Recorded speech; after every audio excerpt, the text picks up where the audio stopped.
एकीकडे लोकसभा निवडणूक अगदी रंगात आलेली असताना काँग्रेसला भाजपनं मोठा धक्का दिल्याचं समोर आलंय। निवडणुकीच्या तोंडावर सत्ताधारी आणि विरोधकांमध्ये शाब्दिक वार रंगलेले असतानाच काँग्रेसच्या उमेदवारांना आपला निवडणुकी अर्ज मागे घेत थेट भाजपचं कमळ हाती घेतल्याचं समोर आलंय। अर्ज मागे घेण्याच्या शेवटच्या दिवशी काँग्रेस उमेदवाराने निवडणुकीतून माघार घेतली आणि थेट भाजपची वाट धरली आहे। नक्की हा उमेदवार कोण आणि हा नेमका प्रकार काय तेच या व्हिडिओतून पाहणार आहोत। नमस्कार, मी प्रणव ढमाले, तुम्ही पाहताय फॉर द पीपल न्यूज। पुढे जाण्यापूर्वी आपण आमच्या चॅनलला सबस्क्राइब करा, लाईक व फॉलो जरूर करा। पोस्ट ग्रॅज्युएट डिग्री कोर्सच्या माध्यमातून परिपूर्ण राजकीय नेतृत्व घडवणारं आणि प्राध्यापक राहुल कराड यांच्या संकल्पनेतून साकारलेलं भारतातील पहिलं institute MIT school of government presents जागर लोकशाहीचा। काही दिवसांपूर्वीच गुजरातमधील सुरत लोकसभा मतदारसंघाचे भाजप उमेदवार मुकेश दलाल यांना निकालापूर्वीच बिनविरोध विजेते उमेदवार असं जाहीर करण्यात आलं। याचं कारण होतं त्यांचे प्रतिस्पर्धी निलेश कुंभानी यांची उमेदवारी रद्द करण्यात आली।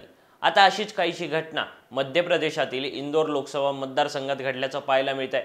गुजरातप्रमाणेच मध्य प्रदेशातही काँग्रेसला धक्का बसलाय। इंदोर लोकसभा मतदारसंघाचे काँग्रेस उमेदवार अक्षय कांती बम यांनी त्यांचा उमेदवारी अर्ज मागे घेतलाय। विशेष म्हणजे अर्ज मागे घेतल्यानंतर बम यांनी काँग्रेसचा हात सोडून भाजपचं कमळ हाती घेतलंय। भाजपचे वरिष्ठ नेते आणि मध्य प्रदेश सरकारमध्ये कॅबिनेट मंत्री असलेले कैलाश विजयवर्गीय यांनी ही माहिती दिली। कैलाश विजयवर्गीय यांनी अक्षय बम यांच्यासह सेल्फी काढत तो शेअर केला।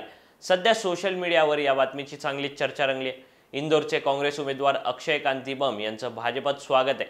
पंतप्रधान मोदी, राष्ट्रीय अध्यक्ष JP नड्डा यांच्या नेतृत्वात भाजपचं कमळ त्यांनी हाती घेतलंय, त्यामुळे आम्ही त्यांचं स्वागत करतो या आशयाची पोस्ट कैलाश विजयवर्गीय यांनी शेअर केली आहे। इंदोर लोकसभा मतदारसंघात चौथ्या टप्प्यात अर्थात 13 मे रोजी मतदान होणार आहे। इंदोर लोकसभेसाठी अर्ज भरण्याची अंतिम तारीख 25 एप्रिल होती आणि मागे घेण्याची तारीख 29 एप्रिलची होती।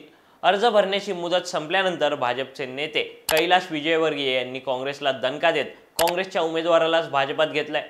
मध्य प्रदेशातील इंदोर या लोकसभा मतदारसंघातून अक्षय कांती बम यांनी काँग्रेसकडून 24 एप्रिलला अर्ज दाखल केला होता। अक्षय बम यांनी उमेदवारी मागे घेतल्यानं आता इंदोर लोकसभा मतदारसंघातून भाजपचे शंकर ललवानी यांचा विजय सुखर झाल्याचं बोललं जात आहे। सध्या इंदोर लोकसभा मतदारसंघात भाजपचे शंकर ललवानी आणि बहुजन समाज पार्टीचे संजय सोळंकी यांच्यात लढत होणार आहे। शंकर ललवानी हे इंदोर लोकसभा मतदारसंघाचे विद्यमान खासदार आहेत। सैन्य आणि क्रीडा क्षेत्रात करिअर करायचे? नेताजी सुभाषचंद्र बोस सैनिकी निवासी शाळा पुणे। ॲडमिशनसाठी संपर्क 960 781 1662।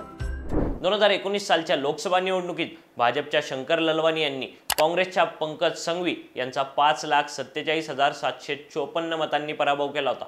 या निवडणुकीत शंकर ललवानी यांना तब्बल 65% अर्थात 10,68,569 इतकी मतं मिळाली होती। या जोरावर भाजपनं यंदाच्या निवडणुकीत शंकर ललवानी यांना पुन्हा एकदा निवडणुकीच्या रिंगणात उतरवलंय। इंदोर लोकसभा मतदारसंघाचा इतिहास पाहिला तर 1989 ते 2014 अशा 8 लोकसभा निवडणुकांमध्ये इंदोर लोकसभा मतदारसंघातून भाजप नेत्या आणि लोकसभेच्या माजी सभापती सुमित्रा महाजन खासदार म्हणून निवडून आल्या होत्या। भाजपनं हा त्यांचा गड 2019 मध्येही राखला आणि यंदाही त्या ठिकाणाहून भाजपच्या शंकर ललवानी यांच्या विजयासाठी भाजपनं काँग्रेसचा उमेदवारच गळाला लावल्याचं पाहायला मिळत आहे। या सगळ्या प्रकरणाबाबतचं तुमचं मत खाली दिलेल्या कमेंट बॉक्समध्ये कळवा। व्हिडिओ आवडला असेल तर लाईक करा आणि अशाच आणखी नवनवीन व्हिडिओजसाठी फॉर द पीपल न्यूजला सबस्क्राईब करायला विसरू नका। धन्यवाद।